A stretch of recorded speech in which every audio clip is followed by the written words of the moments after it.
మంచిది. ప్రియమైన దేవుని వాళ్ళారా, ఈరోజు ప్రపంచవ్యాప్తంగా ఉన్న క్రైస్తవ్యాన్ని మనము గమనించినట్లయితే క్రైస్తవులకున్న ఒక విశ్వాసం ఏంటంటే, నిజమైన క్రైస్తవులకున్న ఒక విశ్వాసం ఏంటంటే, మరణించిన తర్వాత ఒక జీవితం ఉన్నది. ఆ జీవితం కొరకు నేను ఈ లోకంలో బ్రతకాలి.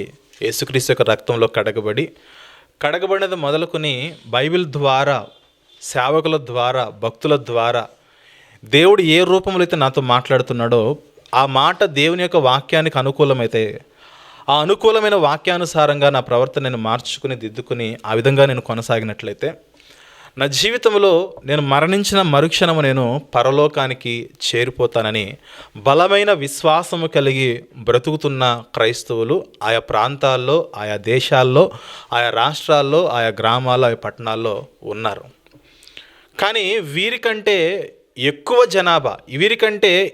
సంఖ్యలో క్రైస్తవుల యొక్క ఆలోచన విధానం మనం గమనించినప్పుడు వీళ్ళు కేవలము నామకార్థ క్రైస్తవులుగా బ్రతుకుతూ యేసుక్రీస్తుని ఎందుకు నమ్ముకుంటున్నామనంటే, అందులో మాకు ఏదైతే దొరకలేదో, అందులో మేము దేన్నైతే కోల్పోయామో, ఇందులో మేము సంపాదించుకోవడానికి ఈ విశ్వాసంలోకి వచ్చాము అని చెప్పేవాళ్ళు ఈరోజు చాలామంది ఉన్నారు. ఈరోజు మనం సాక్ష్యాలు మేము చూసినట్లయితే, ఒకప్పుడు మేము అందులో ఉండేవాళ్ళము, అందులో అంటే వేరే విశ్వాసంలో, ఇందులోకి వచ్చామంటే ఇందులో అంటే క్రిస్టియానిటీలోని, క్రైస్తవ్యంలోనికి. ఇందులోకి మేము ఎందుకు వచ్చామంటే, ఒకప్పుడు మేము చాలా బలహీనంగా ఉన్నాము. అది ఆర్థిక విషయంలోనూ, మానసిక శోధనల విషయంలోనూ, అలాగే శారీరక బలహీనతల్లోనూ ఎన్నో సందర్భాల్లో మేము చాలా భయానకమైన పరిస్థితులు మేము ఎదుర్కొన్నాము. అందుకే మేము ఇందులోకి రాగానే మా ఆర్థిక పరిస్థితులు మెరుగయ్యాయి. ఒకప్పుడు మాకు ఏమీ లేదు, యేసయ్యని నమ్ముకున్న తర్వాత మా పొలాలు పండాయి, మా యొక్క ఉద్యోగాలు బాగున్నాయి, ఇంక్రిమెంట్లు వచ్చాయి, మేము ఫారెన్లు సంపాదించుకున్నాము, మా భార్య పిల్లలు అందరూ కూడా క్షేమంగా ఉంటున్నాము. మేము ఎందుకు ఇందులో ఉంటున్నామంటే, మా యొక్క జీవితానికి ఏదైతే కావాలో వాటన్నిటిని కూడా మేము సమకూర్చుకుంటున్నాము అని చెప్పే బోధలు ఉన్నాయి.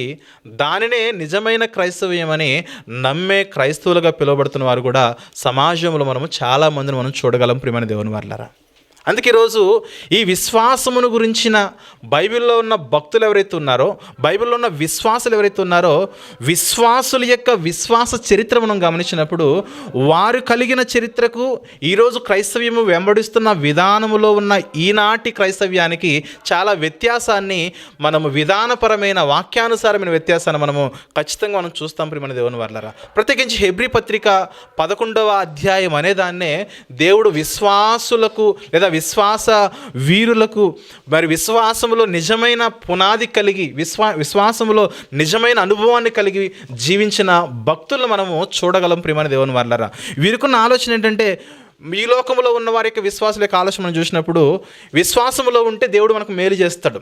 విశ్వాసంలో మనం ఒక నిరీక్షణ కలిగి ఉంటే మనకి ఏదైతే లేదో, మనం దేన్నైతే పొందుకోలేమో, దేన్నైతే మనం కలిగి లేమో దాన్ని దేవుడు మనకి ఇస్తాడు అనే నిరీక్షణలో ఈనాటి క్రిస్టియానిటీ అలా కొనసాగుతూ వెళ్తుంది. కానీ ఈ 11వ అధ్యాయంలో రాయబడిన విశ్వాసుల వీరుల యొక్క జాబితాను మనము గమనించినప్పుడు, విశ్వాసం అంటే కేవలం పొందుకోవడం మాత్రమే కాదు, కానీ విశ్వాసం అంటే దేవుని కొరకు మనల్ని మనము అప్పగించుకోవడం అనే వాస్తవాన్ని వారి జీవితాల్లో వారు ఇప్పుడు కూడా నోటీస్ చేస్తూ ఉంటారు. విశ్వాసాన్ని బట్టి ఇంతకుముందు చెప్పాను కదా, విశ్వాసంలోకి వచ్చిన తర్వాత నాకు ఉద్యోగం వచ్చిందండి, బ్యాప్టిజం తీసుకున్న తర్వాత నాకు పెళ్ళయిందండి, బ్యాప్టిజం తీసుకున్న తర్వాత మాకు పిల్లలు పుట్టారండి, అందులో ఉన్నప్పుడు మాకు పిల్లలు లేరండి, ఇందులోకి వచ్చిన తర్వాత పిల్లలు వచ్చారు అంటే ఏదో కోరుకుని, దేనినో ఆశపడి ఈరోజు క్రైస్తవ్యంలోనికి వస్తూ ఉన్నవారు మనము చాలామందిని చూడగలం. కానీ క్రిస్టియానిటీ చెబుతుంది, ఏదో ఆశపడి ఇందులోనికి రావాల్సిన అవసరం అయితే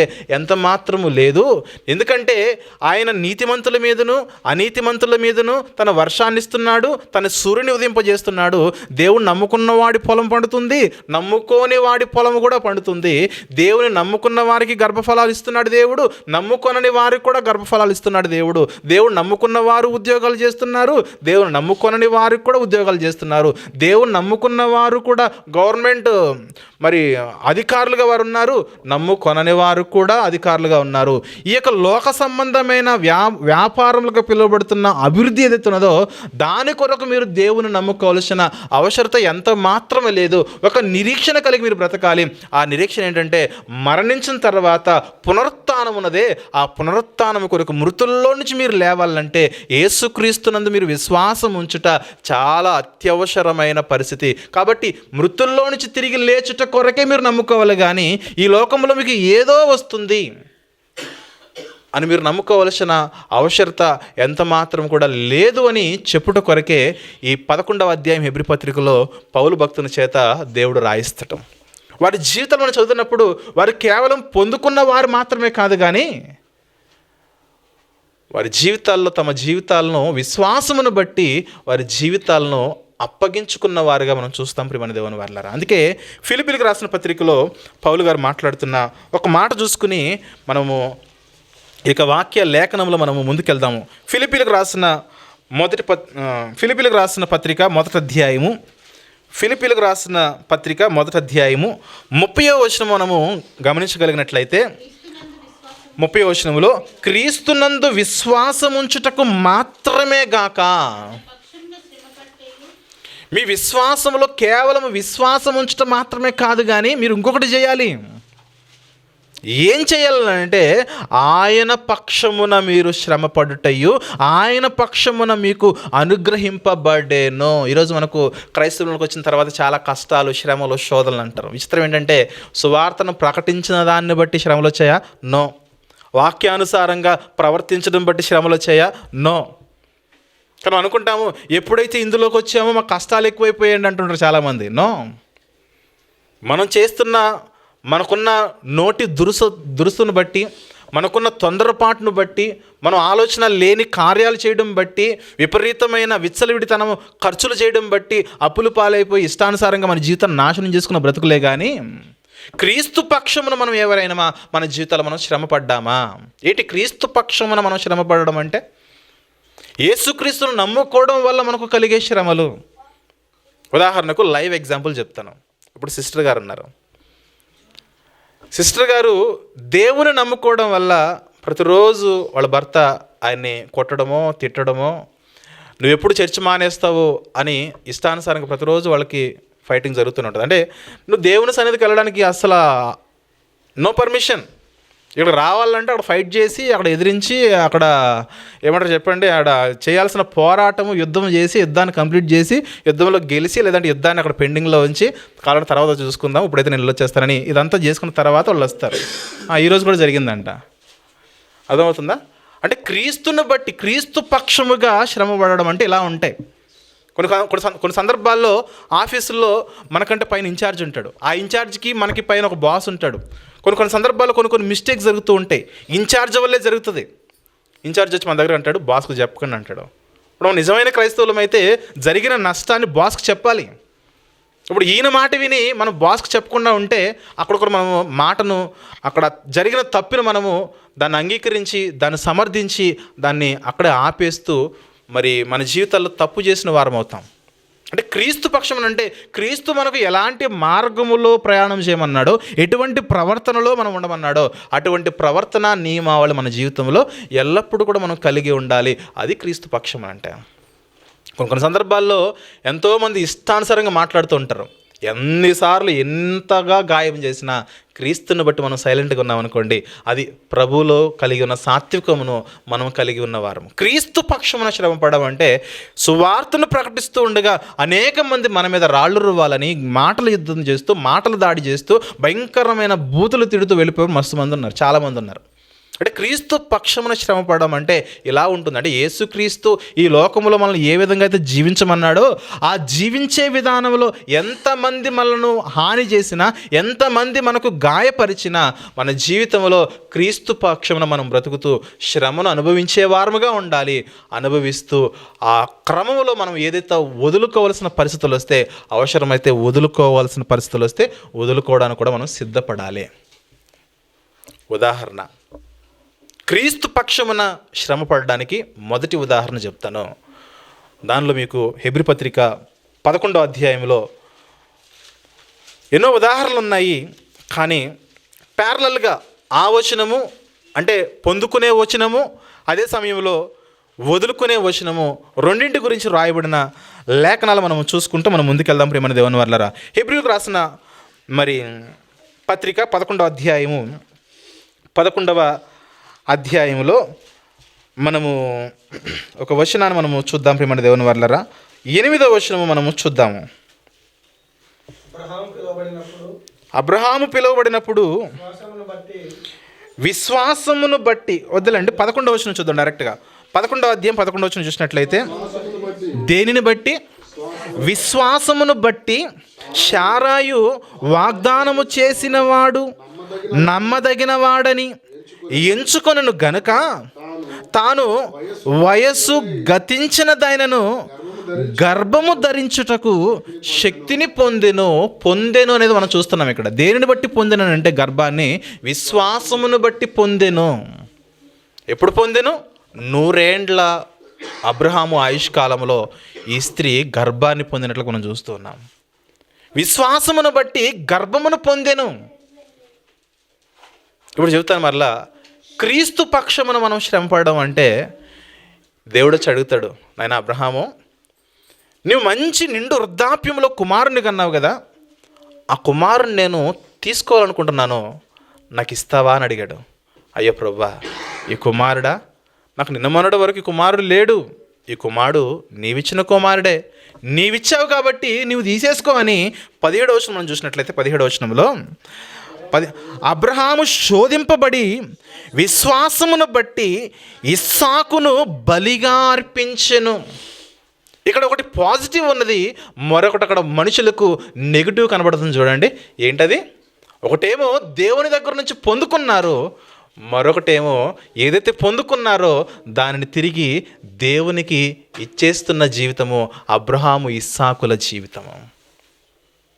మన జీవితంలో ఈనాటి క్రైస్తవం ఎంతసేపు కూడా పొందుకోవడం మీదే ఆలోచన పెట్టింది, కానీ దేవుని దగ్గర నుంచి ఏ మేలు దొరుకుతుంది, ఏ ఆశీర్వాదం వస్తుంది, ఏ ప్రయోజనం వస్తుంది, ఎంతసేపు దేవుడు నాకేమిస్తాడని ఆలోచనే కానీ, దేవా నా నుండి నీకేం కావాలి, నా నుండి నువ్వు ఏం కోరుకుంటున్నావు అంటే నీతి న్యాయములు యథార్థమైన ప్రవర్తన కలిగి నా సన్నిధిలో నువ్వు నిందారహితుడిగా బ్రతుకుటయే నాకు కావాలని దేవుడు కోరుతున్న ఆశ మన నుండే. ఆయన కోరిక అది ఒకటే. అడుగుతున్నాడు యథార్థత విషయంలో, విశ్వాసం విషయంలో అబ్రహాము ఎంత స్టాండర్డ్లో ఉన్నాడు, ఏ స్టాండర్డ్లో ఉన్నాడు అని అంటే, ప్రభా నీవిచ్చావు, నువ్వు అడిగావా, నీకు ఇచ్చేస్తాను, నాకు నీవు కావాలి, నీతో రిలేషన్ కావాలి, నీతో సాన్నిహిత్యం కావాలి, నీతో సాంగత్యం కావాలి, నాకు నిన్ను విడిచిపెట్టి నేను ఏది చేయలేను, నువ్వు లేకుండా నేను ఏ కార్యమును కూడా నేను చెయ్యలేను, ఈ మధ్యలో నువ్వు ఏది అడిగినా నేను ఇచ్చేస్తాను, నా ప్రాణం అడుగుతావా ఇచ్చేస్తా, కుమారుని అడిగావా కుమారుని కూడా ఇచ్చేస్తా. విశ్వాసమును బట్టి శారమ్మ గర్భాన్ని పొందితే విశ్వాసమును బట్టి అబ్రహాం ఏం చేస్తున్నాడు చెప్పండి? ఆ కుమారుణ్ణి బలిగా ఇస్తున్నాడు. అక్కడ ఒకటి పొందుకునేది చూస్తున్నాము, మరక్కడ వదులుకునేది కూడా చూస్తున్నాము. ఈనాటి క్రైస్తవ్యంలో ఎంతసేపు పొందుకోవడం తీసుకోవడం, దేవా దేవా ఏమిస్తావు అంటే ఇచ్చేంతవరకు అడుగుతాం. చూడండి, ఈ మధ్యకాలంలో ఒక ఇన్సిడెంట్ చెప్పాను. ట్రైన్లో వెళ్తున్నప్పుడు పాస్టర్ గారు కనబడ్డారని. అని అంటే మాట ఏంటంటే, నాకన్నా పెద్ద ఆయన, ఈ వాక్యము అంతా మాకు పెద్దగా కాదు కానీ మేము బాగా ప్రార్థన చేస్తామండి, మా మోకాళ్ళు నల్లగా అయిపోయి అరిగిపోయేంత ప్రార్థన మేము చేస్తాము, మాకు ఏది కావాలన్నా ప్రభుని అడుగుతూనే ఉంటాం, ఆయన ఇచ్చేంత వరకు మేము అడుగుతూనే ఇదే ఇంకా వాళ్ళ పని ఏంటంటే అడగడమే పని. మరి దేవుని కొరకు మీ సంఘం ఏం చేస్తుందంటే, ఏం చేస్తాం, అందరికీ ఏం కావాలో అందరి కొరకు మేము ప్రార్థన చేస్తాం, అంతే మా పని. అందరికీ ఏం కావాలో అందరి కొరకు ప్రార్థన చేసే సంఘమే మా సంఘం. అందుకే మా సంఘమే యేసుక్రీస్తు ప్రార్థనా సంఘం. అంటే తప్పు అని చెప్పట్లేదు దేవుని అడగడము, కానీ దేవునికి ఇచ్చే విధముగా, దేవునికి ఇవ్వడం అంటే పాస్టర్ గారికి ఇవ్వడం అని కాదు, ఇక్కడ దేవుని కొరకు మన జీవితాలు సమర్పించుకునే విధముగా విశ్వాసులను ఏ విధంగా మీరు మోటివేట్ చేస్తున్నారని అంటే నథింగ్. ఎవరికి ఏదైనా అవసరం ఉంటే మాకు చెప్పండి, 24/7 ఎప్పుడు మీకు అందుబాటులో ఉంటాం. ప్రార్థనలకు ఈ నెంబర్. ఈరోజు క్రిస్టియానిటీ ఇలా అయిపోయింది, కానీ హెబ్రీ పత్రిక 11వ అధ్యాయంలో దేవుడు ప్రత్యేకించి ఎవరినైతే విశ్వాసులుగా మెన్షన్ చేసి కొంతమందిని గురించి రాయించాడో వారి జీవితం మనం చదివినప్పుడు వారు ఎలా బ్రతికారనంటే, మేము బ్రతికితే దేవుని కొరకే బ్రతకాలి, దేవుని ఆలోచనలు బ్రతకాలి, దేవుని చిత్తాన్ని నెరవేర్చాలని, దేవుని ఆలోచనలు అని చిత్తాన్ని ఆయన చెప్పిన ఏ పని అవుతుందో ఆ పనిని వారి జీవితంలో నెరవేర్చుట కొరకు బ్రతికిన వారే వీళ్ళు. ఎగ్జాంపుల్ మనము ఒక అబ్రహాం గారిని చూసాం.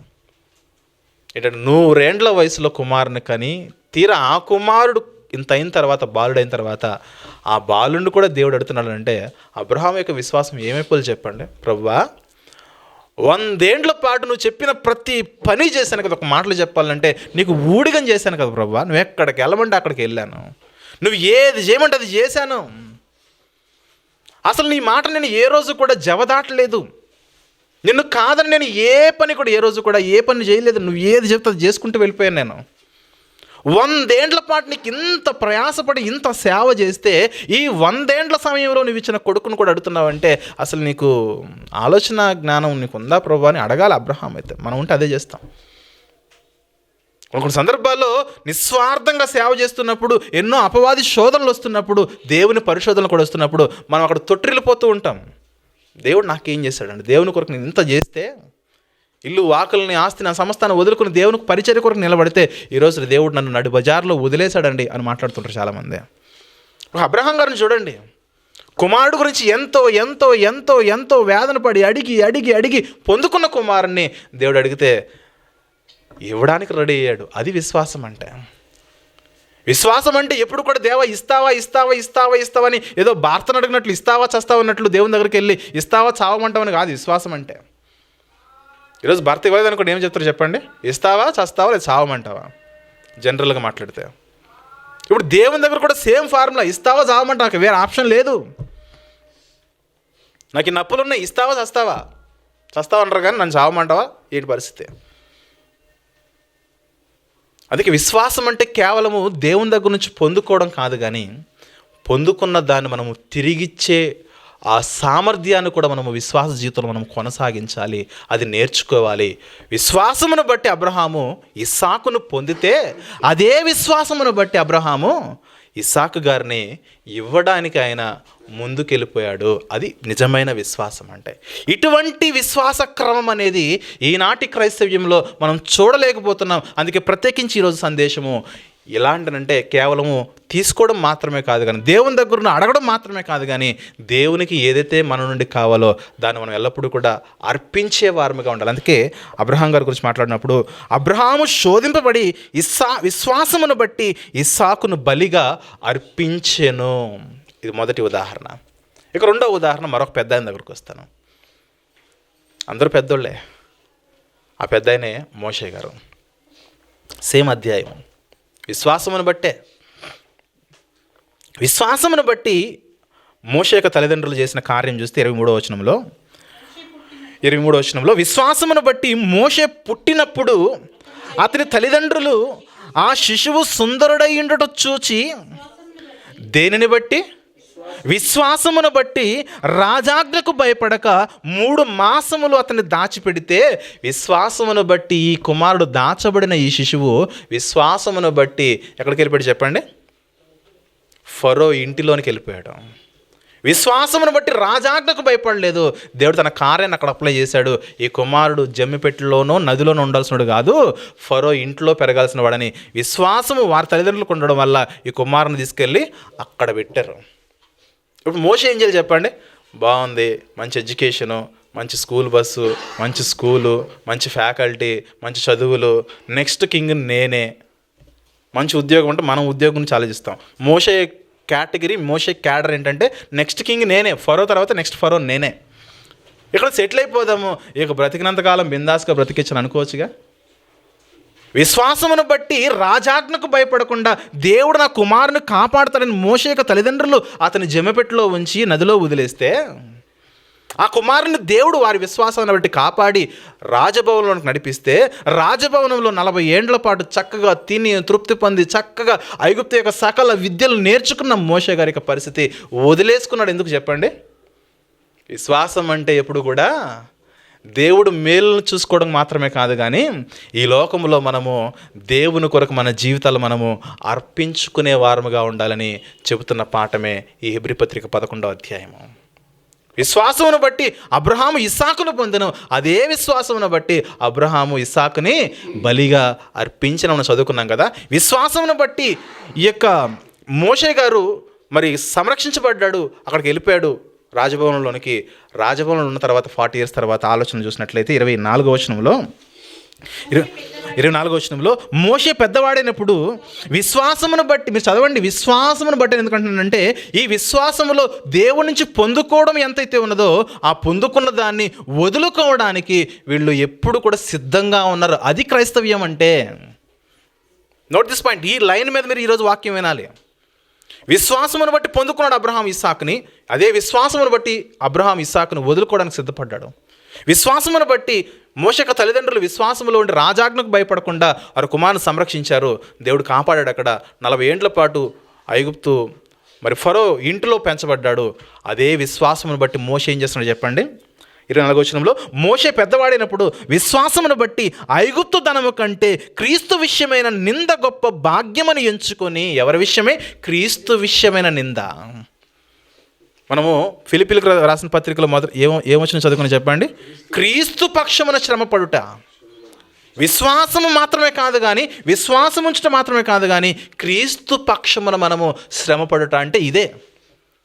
అప్పటి వరకు పుట్టని యేసుక్రీస్తును తెలుసుకుని క్రీస్తు విషయమైన నేను శ్రమపడాలి, నిందను అనుభవించాలని ఐగుప్తు సింహాసనాన్ని కూడా పక్కన పెట్టేసి నేను క్రీస్తు కొరకు బ్రతకాలని సింహాసనాన్ని, రాజభోగములను, సుఖములను, అధికారమును, సమస్తాన్ని కూడా పక్కన పెట్టేసి నాకు క్రీస్తు కావాలి. అది కాదు నాన్న, క్రీస్తు కావాలంటున్నావు కదా, క్రీస్తు కావాలనుకుంటే వీటన్నిటిని వదులుకోవాలి. నీకు తెలుసా, ఈ రాజ్యంలో క్రీస్తు అనే మాట వినబడకూడదు. ఐగుప్తులో యెహోవా అనే నామం వినబడకూడదు. నీకు యెహోవా కావాలంటే ఐగుప్తును విడిచిపెట్టాలి. ఐగుప్తును విడిచిపెట్టడం మాత్రమే కాదు కానీ సింహాసనాన్ని వదిలిపెట్టాలి. సింహాసనం వల్ల నీకు వస్తున్న సుఖ భోగ రాజ వైభోగములు ఏవైతే ఉన్నవో, ధనం ఏదైతున్నదో సమస్తాన్ని వదిలేస్తావంటే ఎస్ వదిలేస్తా. దేనిని బట్టి వదులుతున్నావంటే క్రీస్తులో నాకున్న విశ్వాసమును బట్టి. విశ్వాసమును బట్టి లోపలికి వెళ్ళాడు. విశ్వాసమును బట్టి లోపలున్న దాన్నంతా కూడా వదిలేసుకుని బయటకు వచ్చేసాడు. ఇలాంటి విశ్వాసము ఈనాటి క్రైస్తవుల్లో మనము చూడగలమా? ఏదైతే విశ్వాసమును బట్టి పొందుకుంటున్నావో ఆ పొందుకున్న దాన్ని విశ్వాసమును బట్టి వదులుకుని దేవుని కొరకు నిష్పక్షపాతముగా నిజముగా క్రీస్తు కొరకు మనము బ్రతకగలమా?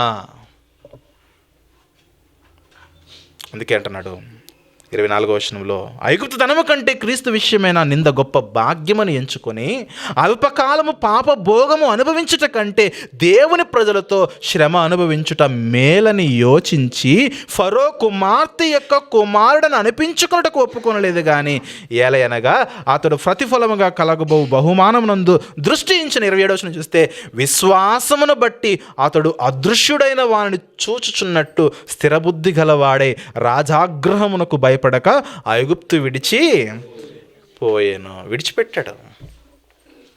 విడిచిపెట్టడం అంటే నాకు వద్దనుకున్నాడు. విశ్వాసమును బట్టి పొందుకున్నాడు, లోపలికి వెళ్ళాడు. అదే విశ్వాసమును బట్టి ఇది నాకు వద్దు. మహా అంటే అక్కడ రాజుగా ఉంటే రోజు విందులు ఉంటాయి, విలాసాలు ఉంటాయి, నాట్యకత్తులు, చెలికత్తులు వచ్చి చక్కని వైవిధ్యమైన నాట్యములు చేస్తూ ఉల్లసింపజేస్తారు. చక్కటి సంగీత విద్వాంసులు ఉంటారు.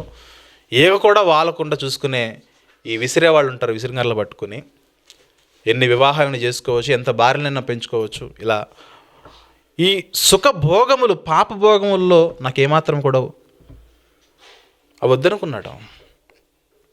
వాటిలో నాకు సంతోషం లేదు. క్రీస్తు పక్షమున శ్రమపడుట మేలనుకున్నాడు. ఏమర్థమవుతుంది మనకి?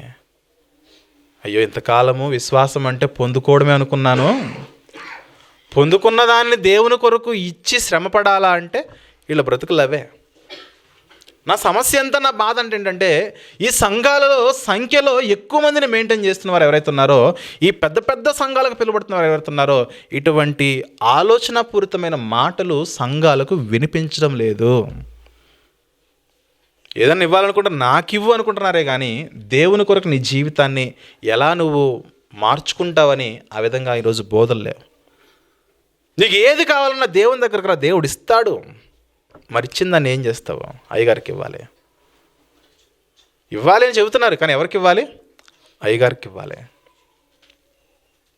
అందుకే మన జీవితంలో మన వాక్యము, దేవుడు మనతో ఏది మాట్లాడుతున్నాడో దాని ప్రకారంగా మనం ముందుకెళ్ళాలి. మరొక ఇన్సిడెంట్ చూద్దాము. 33వ వచనం నుండి మరికొంతమంది పరిశుద్ధుల సమూహం గురించి మాట్లాడుతున్నాడు. అక్కడ ఒకరి గురించి మాత్రం కాదు, కానీ ఈ పరిశుద్ధుల సమూహంలో బైబిల్లో మిగిలిన భక్తులు ఎందరైతే ఉన్నారో వారందరిని మీరు పెట్టుకోండి. ఒక షడ్రకు, మెషకు, దానియేలు, దావీదు ఎంతమందిని పెట్టుకోండి. గిద్యోను, బారాకు, సంసోను, న్యాయాధిపతులు కానీ దేవుని కొరకు యథార్థంగా బ్రతికి ప్రాణాలను అర్పించిన సేవకులు ఎవరైతే ఉన్నారో, పరిశుద్ధులు ఎవరైతే ఉన్నారో వారందరిని పెట్టుకోండి. 33వ వచనం నుండి చూసినట్లయితే వారు విశ్వాసము ద్వారా రాజ్యములు జయించారు, అంటే పొందుకున్నారు. అవునా, ఇక్కడ పాజిటివ్ మాట్లాడుతున్నాడు, దేవుని నుంచి పొందుకున్న వాటిని మాట్లాడుతున్నాడు. 33వ వచనంలో విశ్వాసము ద్వారా రాజ్యములు జయించిరి, నీతి కార్యములను జరిగించిరి, వాగ్దానములను పొందిరి, సింహపుల నోళ్లను మూసిరి, అగ్ని బలములను చల్లార్చిరి, ఖడ్గదారును తప్పించుకొనిరి, బలహీనులుగా ఉండి బలపరచబడిరి, యుద్ధములో పరాక్రమశాలులైరి, అన్యుల సేనలను పారద్రోలిరి, స్త్రీలు మృతులైన తమ వారిని పునరుత్థానం వల్ల మరలా పొందిరి. ఇక్కడ వరకు మీరు చదవండి. ఎక్కడి నుంచి 33వ వచనం స్టార్టింగ్ నుంచి విశ్వాసము ద్వారా ఈ లోకములో వారు దేవుని యొద్ద నుంచి ఏదైతే పొందుకోవాలో సమస్తాన్ని పొందుకున్నారు. అగ్నిగుండంలో వేశారా, సంరక్షించబడ్డారు. సింహపు బోన్లో వేశారా, సంరక్షించబడ్డారు. ఇతర రాజ్యములు, సేనలు వచ్చాయా యుద్ధం చేయడానికి, వారి దగ్గర నుంచి కూడా వారిని కూడా జయించారు, నీతి కార్యాలు జరిగించారు. ఇదంతా కూడా విశ్వాసమును బట్టి జరిగించారు, అంటే సంరక్షించబడ్డారు. కష్ట నష్టాల్లో, శ్రమలలో వారు ఉండగా క్షేమంగా బయటపడ్డారు. దేనిని బట్టి? విశ్వాసమును బట్టే. ఈ తర్వాత చదవండి ఒకసారి 35వ వచనంలో కొందరైతే అని చూడండి. మధ్యలో కొందరైతే 35వ వచనంలో కొందరైతే మరి శ్రేష్టమైన పునరుత్థానము కొందరైతే మరి శ్రేష్టమైన పునరుత్థానము పొందగోరి విడుదల పొందనొల్లక యాతన పెట్టబడిరి. వీళ్ళు ఎంత మాత్రం కూడా బయటకు రావడానికి ఇష్టపడలే. అగ్నిగుండమైనా మేము దాంట్లోనే ఉంటాం, ఇక్కడ చచ్చిపోయినా దేవుడు మమ్మల్ని లేపుతాడు. సింహభువన్లైనా మేము బయటకు రావడానికి ఇష్టపడం, ఇక్కడైతే మేము మళ్ళీ లాగి మమ్మల్ని ఎట్లాగైనా కాపాడండి కాబట్టి నేను రిక్వెస్ట్ చేయము. అందుకే కొన్ని వాక్యాలు చదువుతున్నప్పుడు అసలు ఏంటిలు భక్తి అనిపిస్తూ ఉంటుంది. షడ్రకు, మెషకు, అబేద్నెగోని ఎక్కడేస్తారు చెప్పండి? మండుచున్న అగ్నిగుండంలో వేస్తారు. వేసే ముందు మాట్లాడతారు, మీరు మొక్కారా సరే, లేకపోతే మీరు మీ జీవితం అవుట్ అంటే మీ దేవుడు కూడా మిమ్మల్ని కాపాడలేడని అక్కడ వాళ్ళు మాట్లాడుతూ ఉంటే వాళ్ళు అంటున్నమాట, దేవుడు కాపాడినను సరే, కాపాడకపోయినను సరే అంటారు. చూడండి, చూద్దాం వాక్యం ఒకసారి. ఎంత మంచి మాట అంటే అది మన జీవితాలు నిజంగా విశ్వాసములో స్థిరపరిచే మాట అది. దానియేలు గ్రంథంలో 3వ అధ్యాయంలో 16వ వచనము 17వ వచనము చూద్దాం. లేదంటే 15వ వచనములో నెబుకద్నెజరు మాట్లాడుతున్న మాట ఏంటంటే 15వ వచనంలో చివరి మాట, నా చేతిలో నుండి మిమ్మల్ని విడిపింపగల దేవుడు ఎక్కడున్నాడు? ఒక అధికారి, ఒక రాజు మాట్లాడుతున్న మాట, నా చేతిలో నుండి ఈ క్షణంలో మీ దేవుడు కూడా నిన్ను కాపాడలేడని రాజు మాట్లాడుతూ ఉంటే, అక్కడ తర్వాత వీళ్ళు 16వ వచనంలో మాట్లాడుతున్న మాట ఏంటంటే, ముగ్గురు ఒకే విధానము, షడ్రకు, మేషకు, అబేద్నెగోయు రాజుతో ఇలాగో చెప్పారు, నెబుకద్నెజరు, మమ్మును ఏదో నువ్వు లోపలేస్తున్నావని, మమ్మల్ని ఏదో కాలిపోతావని, మేము కాలిపోతే మా జీవితాలు నాశనం అయిపోతావని నువ్వు చేస్తున్న ఈ కార్యమును గురించి మేము ఏమాత్రం కూడా మాకు చింత లేదు. తర్వాత ఏమంటాడు చెప్పండి, ఇందును గూర్చి నీకు ప్రత్యుత్తరం ఇవ్వాలన్న చింత మాకు లేదు. అంటే నువ్వు కౌంటర్ వేస్తే కౌంటర్ పిటిషన్ దాఖలు చేయాలన్న ఆలోచన నాకు లేదు. నువ్వు ఏం చేసుకుంటావు చేసుకో. అర్థమవుతుందా? నువ్వు ఏం చేసుకుంటావు చేసుకో, నీ ఇష్టం. అసలు నువ్వు మాట్లాడుతుంటే నీకు ఆన్సర్ చేయాలని కూడా మాకు అసలు అనిపించట్లేదు. చంపేస్తావా, చంపేసుకో. కాల్ చేస్తావా, బూడిద చేస్తావా, చెయ్యి. కానీ ఈ విషయాన్ని బట్టి నిన్ను మాత్రం మేము కాపాడు బాబోయ్, తప్పు చేసామని మేము మాత్రము నువ్వు ఆరోపిస్తున్న తప్పును మేము ఒప్పుకోము. మేము యథార్థవంతులమే కానీ తప్పు చేసిన వారము కాము మేము. ఇందును గూర్చి రాజుకు ప్రత్యుత్తరం ఇవ్వాలన్న చింత మాకు లేదు. మేము సేవించుచున్న దేవుడు మండుచున్న వేడిమి గల ఈ అగ్నిగుండములో నుండి మమ్మల్ని తప్పించి రక్షించుటకు సమర్థుడు. నువ్వు వేసుకో, నువ్వు ఎన్ని డిగ్రీలు పెంచుకో, సమర్థుడు నా దేవుడు. ఒక్కవేళ గనక ఆయన గనక మమ్మల్ని రక్షించకపోతే, తర్వాత ఏంటన్నమాట అది, మరియు నీ వశమున పడకుండా ఆయన మమ్మల్ని రక్షించును, ఒకవేళ ఆయన రక్షింపకపోయినను. అర్థమవుతుందా? దేవుడు మమ్మల్ని రక్షించినా పర్లేదు, రక్షించకపోయినా పర్లేదు, రక్షిస్తే మరికొంతకాలం బ్రతికి దేవుని సేవ చేస్తాము. ఇప్పుడే తీసుకుంటే ఆయన సన్నిధికి మేము చక్కగా వెళ్ళిపోతాం దేవుని దగ్గరికి. అది విశ్వాసం అంటే. విశ్వాసమును బట్టి రక్షింపబడినా పర్లేదు, అదే విశ్వాసమును బట్టి మేము చచ్చిపోయినా పర్లేదు. ఎవరు గొప్పోళ్ళు చెప్పండి విశ్వాసంలో? విశ్వాసములో ఎప్పుడు అడగడం మాత్రమే కాదు కానీ త్యాగం ఉండాలి మనకు. ఈ త్యాగాలు వీరి జీవితం మనం చూస్తున్నాం ప్రియమైన దేవుని వాళ్ళరా. అందుకే ఎప్పుడైతే ఈ అగ్నిగుండము ఈ స్టోరీ అయిపోయిందో వాళ్ళ డిజిగ్నేషన్లు మారిపోయాయి. 30వ వచనం చూస్తే అంతట నుండి రాజు షడ్రకు మెషకు అబేద్నెగో అయిన వారిని బబులోను సంస్థానంలో హెచ్చించెను. దేవుని కొరకు వారు బతికారు. దేవుడు వారి జీవితాలు మార్చేశాడు. అక్కడ మాత్రమే కాదు కానీ దేవుని సన్నిధిలో ఈరోజు నెమ్మది పొందుతున్నారు. వాళ్ళు భద్రపరచబడ్డారు, క్షేమంగా ఉన్నారు. దేనిని బట్టి? విశ్వాసమును బట్టి. మరలా వద్దాం ఒకసారి హెబ్రీ పత్రిక 11వ అధ్యాయము. హెబ్రీ పత్రిక 11వ అధ్యాయం. వీళ్ళు అంటున్న మాట నాకు చాలా ఇష్టమైన మాట అండి. వీళ్ళు అంటున్న మాట నాకు చాలా ఇష్టమైన మాట. ఎందుకంటే నా జీవితంలో కూడా నేను సేవలోకి అంటే పరిపూర్ణమైన ఉద్యోగాన్ని కూడా వదిలి సేవలోనికి రావాలన్న ఆలోచన కలిగినప్పుడు పోషణ విషయంలో చాలామంది నన్ను అడిగారు. ఈవెన్ సంఘం మాత్రమే కాదు కానీ బయట వారు, స్నేహితులు, ఆఫీసులో వాళ్ళందరూ అడిగారు, ఏంటి పరిస్థితి, నీకు కష్టం అవుతుంది కదా అంటే నేను అనుకున్నాను, వారికున్న విశ్వాసమే, దేవుడు నన్ను పోషించినా పర్లేదు, ఒకవేళ ఆయన పోషించకపోయినా పర్వాలేదు. అంటే ఇటువంటి విశ్వాసంలో ఉండాలని ఈరోజు నన్ను నిలబెట్టిన మాటలు, ఒక చక్కటి మోటివేషన్ అనమాట అవి. దేవుని కొరకు మనము నిలబడాలనుకున్నప్పుడు ఆయన ఖచ్చితంగా మనల్ని నిలబెడతాడు, వాడుకుంటాడు. ఈరోజు ఈ సంవత్సర కాలములో జరిగిన పరిచర్యను మనం చూస్తున్నాము. ఫలాలైతే ఖచ్చితంగా తన సన్నిధిలో ఫలాలను మనకి ఇచ్చాడు. అందుకే నేను చేసిన కార్యం ఏంటంటే నా సమయాన్ని, నా శక్తిని, నా బలమును పరిచర్య కొరకు వినియోగించాలనుకున్నాను. ఒకే ఒక తీర్మానము, దేవుడు నన్ను వాడుకున్నా పర్లేదు, వాడుకోకపోయినా పర్లేదు, నేనైతే దేవుని సన్నిధిలో వాడబడడానికి ఎప్పుడు కూడా సిద్ధంగా ఉండాలి, ఎప్పుడు కూడా సంఘమునకు దగ్గరగా ఉండాలి. ఇలాంటి ఆలోచనలు కలిగి ముందుకు వచ్చినప్పుడు ఈరోజు దేవుడు నిలబెడుతున్నాడు, ఇంకా నిలబెడతాడు. భవిష్యత్తులో ఏం జరగబోతుందో కూడా దేవుడు మంచి ఆలోచనలు మనకి ఇవ్వబోతున్నాడు. అందుకే ఒకసారి హెబ్రీ పత్రిక 11వ అధ్యాయము 35వ వచనం చూస్తే కొందరేమో 11వ అధ్యాయము 35వ వచనంలో కొందరైతే మరి శ్రేష్టమైన పునరుత్థానము పొందగోరి విడుదల పొందనొల్లక యాతన పెట్టబడిరి. మరికొందరు తిరస్కారములను, కొరడా దెబ్బలను, మరి బంధకములను, ఖైదును అనుభవించిరి. రాళ్లతో కొట్టబడిరి, రంపములతో కోయబడిరి, శోధింపబడిరి, ఖడ్గముతో చంపబడిరి. గొర్రె చర్మములను, మేక చర్మములు వేసుకుని దరిద్రులై ఉండి శ్రమపడి హింస పొందుచు అడవులలోను, కొండల మీద, గుహలలోను, సొరంగములలోను తిరుగులాడుచు సంచరించిరి. ఈ విశ్వాసము కలిగిన వారికి, అట్టి వారికి ఈ లోకము యోగ్యమైనది కాదు అన్నాడు. ఇది లేఖనం అంటే. ప్రారంభ క్రైస్తవ్యంలో పౌలు గారు ఈ మాటలు రాసేసరికి రోమా సైనికులు, రోమా రాజ్యము పెడుతున్న క్రైస్తవుల మీద వారు వేస్తున్న శిక్షలు కానీ వారు అమలుపరుస్తున్న విధానం చూసినప్పుడు శిక్షలు, ఒక క్రైస్తవుడు రాత్రిపూట అలా వెళ్తున్నాడు అనుకోండి రోడ్డు మీదకి, ఆయన పట్టేసుకుని కట్టేసి కొంత ఆయిల్ వేసేసి వెలిగించేసి తెల్లారే వరకు వారి నుంచి వస్తున్న ఈ వెలుతురులో వాళ్ళు అలా జీవనాన్ని కొనసాగించాలి. అంత మూర్ఖమైన వారే రోమా సైనికులంట. ఈ ఉదాహరణ చాలు వాళ్ళు ఎలాంటి నీచమైన సైన్యమో ప్రభుత్వం చెప్పడానికి.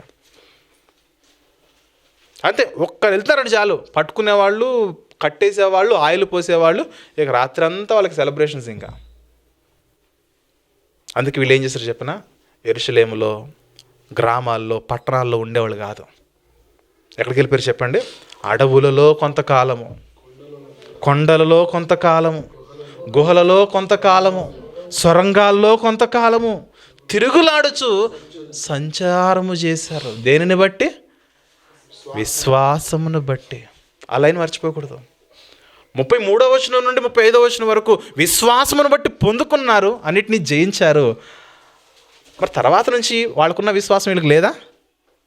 ఇప్పుడు మన అయ్యగారు అనే మాట ఏంటంటే, ఈయన తగ్గింది కదా ప్రార్థన చేస్తే ఈయన ఎందుకు తగ్గలేదనంటే ఆయనకి విశ్వాసం ఉంది, ఈయనకి విశ్వాసం లేదంటారు. మరి వీళ్ళ పరిస్థితి ఏంటి?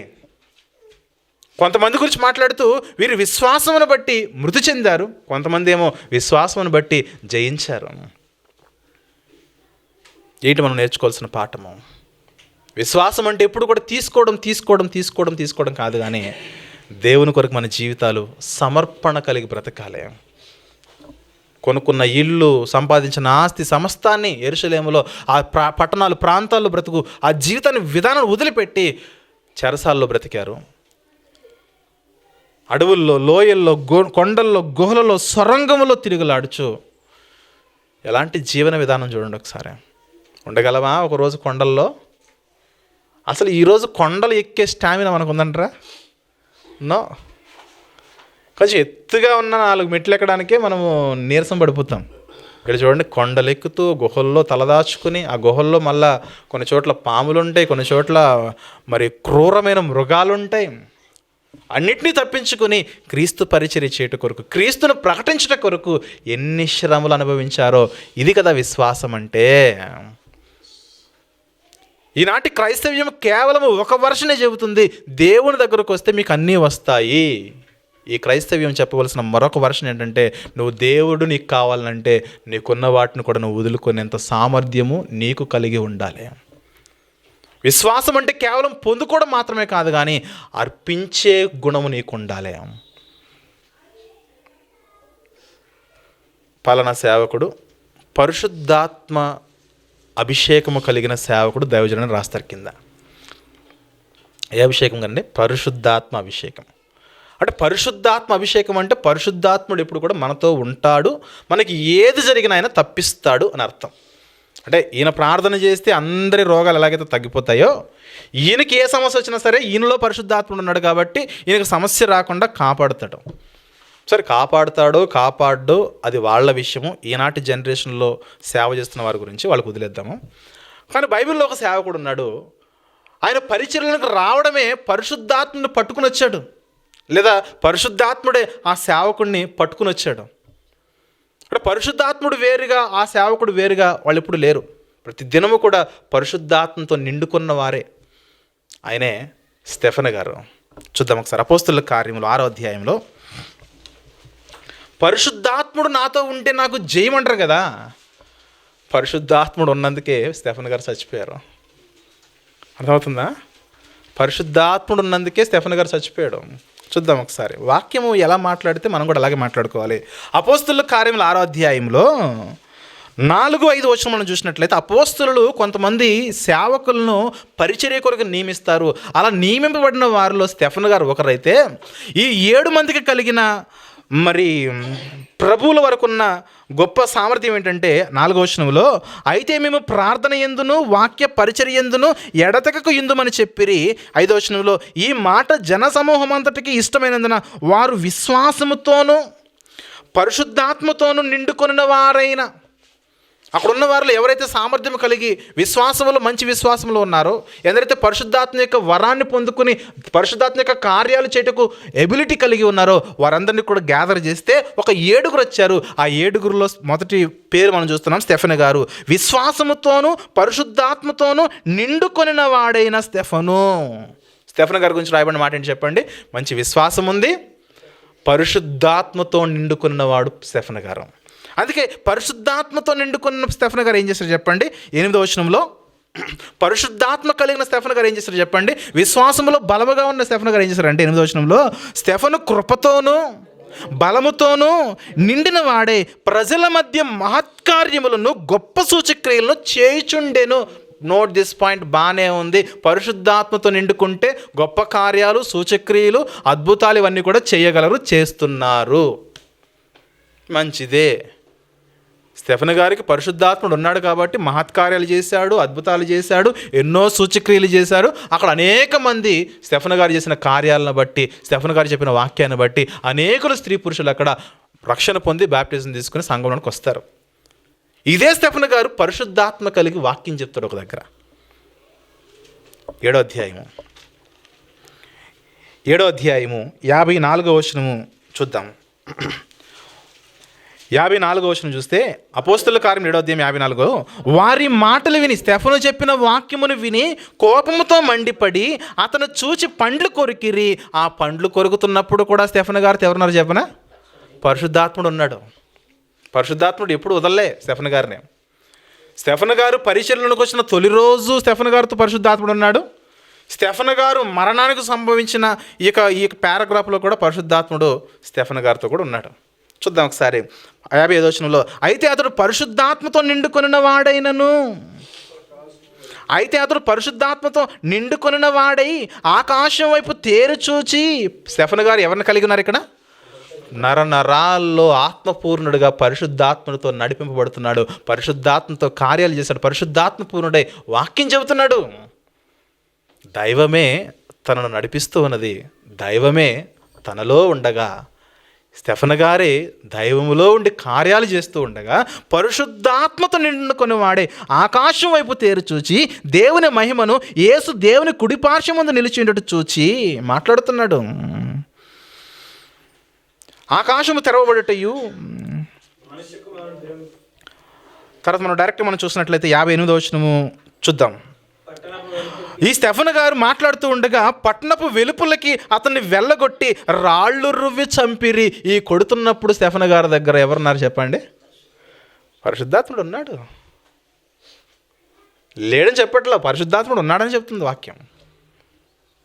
మరలగా రాళ్ళు దెబ్బలు తిన్న తర్వాత డైరెక్ట్గా ఆకాశం వైపు చూస్తే యేసుక్రీస్తుని చూస్తూ,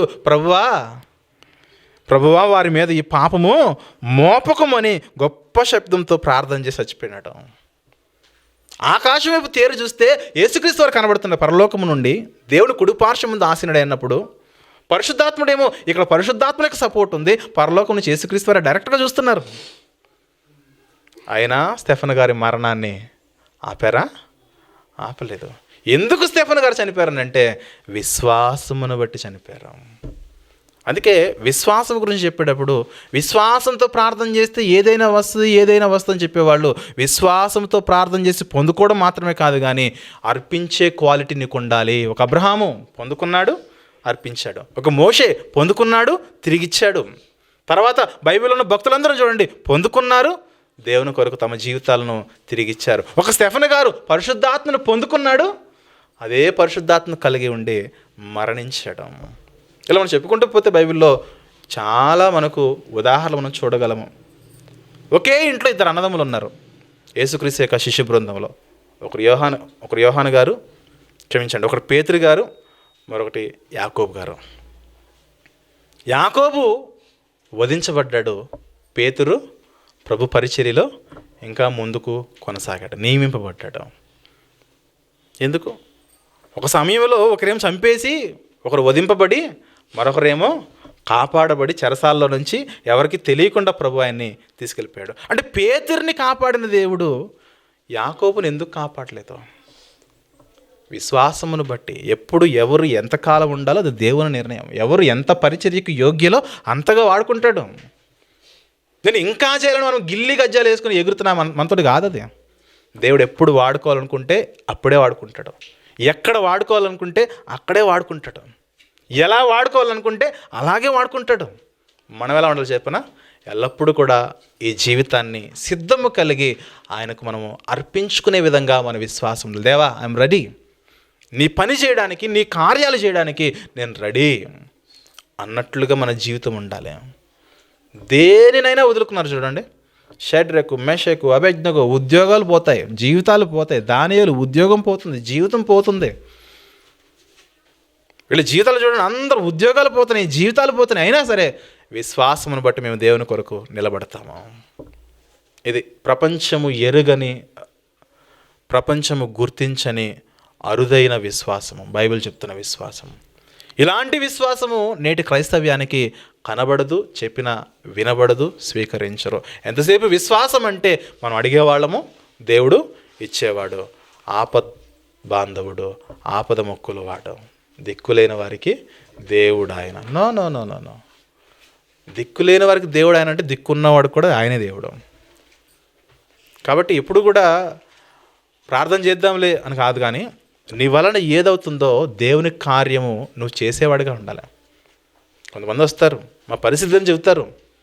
నువ్వు ఏది చేయగలవో నువ్వు చేయగలవు, నువ్వు చెయ్యాలని ఆ వ్యక్తిని దగ్గర పంపిస్తాడు. నువ్వంటావు మొదటి కాదండి ప్రార్థన చేద్దామంటావు. అంటే డబ్బు విషయమే కాదు, మాట సాయం అయి ఉండొచ్చు, పని సాయం అయి ఉండొచ్చు, ఆలోచన సాయం అయి ఉండొచ్చు.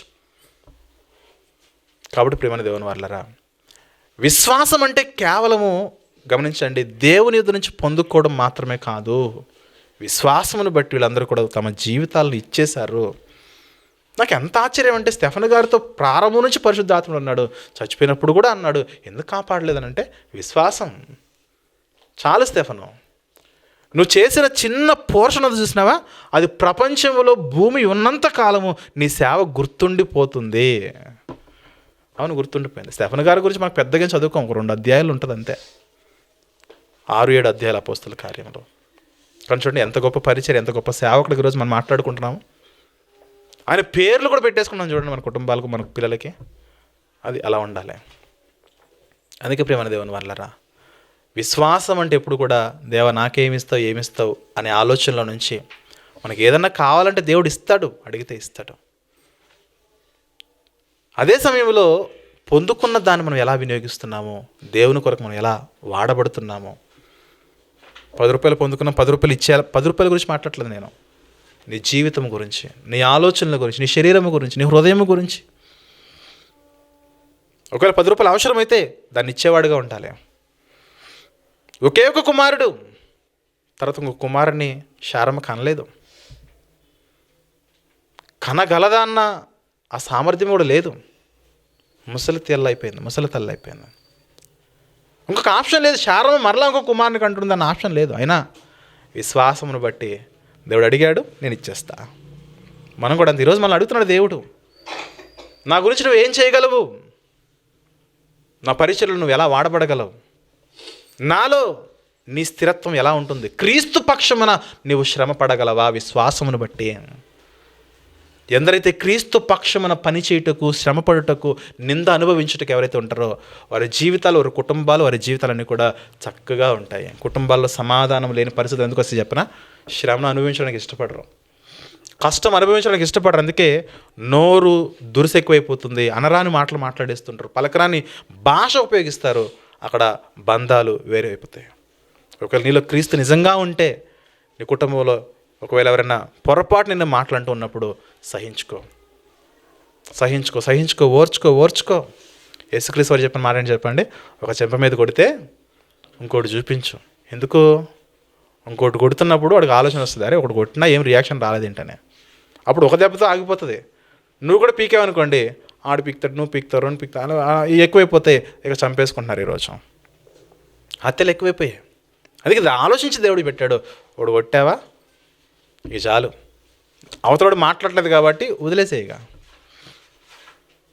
అవతలడు మాట్లాడలేదు అంటే నా మాట ఆలకించడని అర్థం. అక్కడ మనం కూడా అంతే. ఎవరైనా ఒక మాట అన్నప్పుడు అక్కడ ఆగండి. మనం ఏమైనా తక్కువ తిన్నామని మాట్లాడుకుంటూ పోయామనుకోండి, కుటుంబాల్లో సంబంధాలు సరిగా ఉండవు.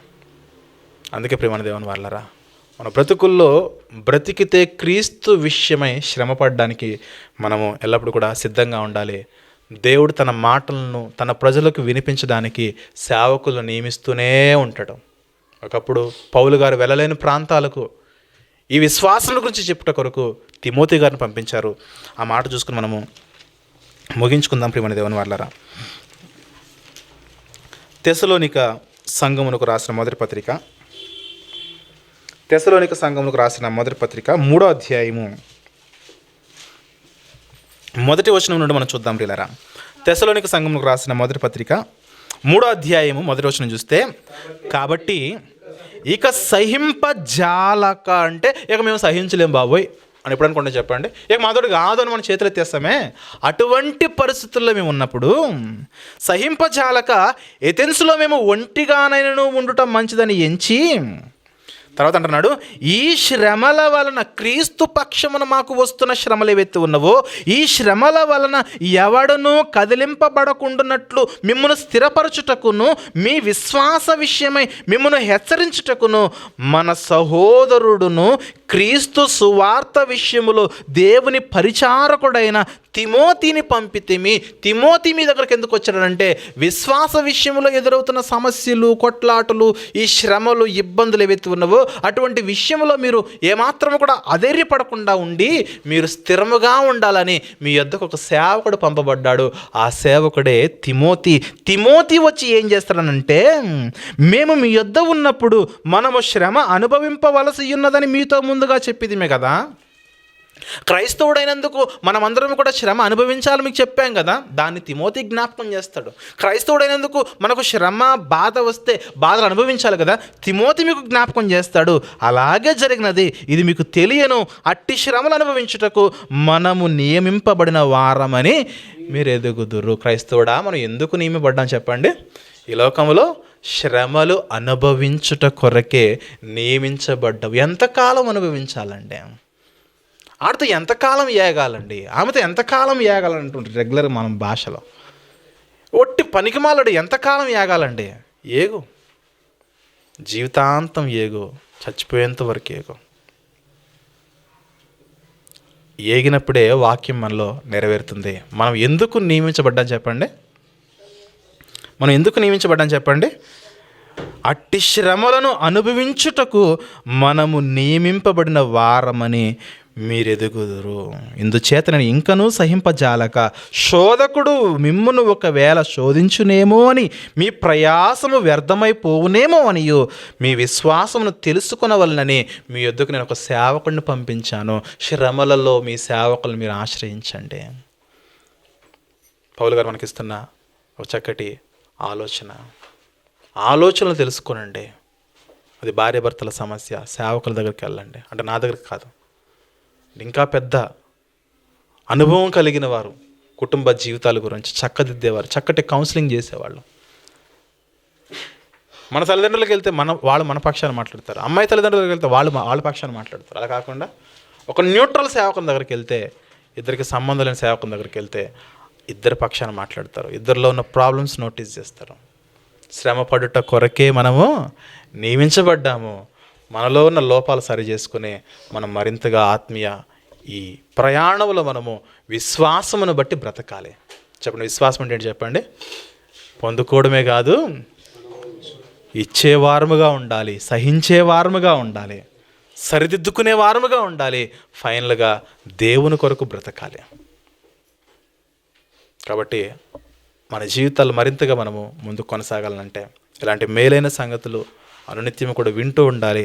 కాబట్టి అందరూ కూడా మరింత ఆసక్తి కలిగి దేవునిలో ఈ యొక్క 2024 మరింత పరిపూర్ణులుగా ఎదగవలసిందిగా కోరుచున్నాను.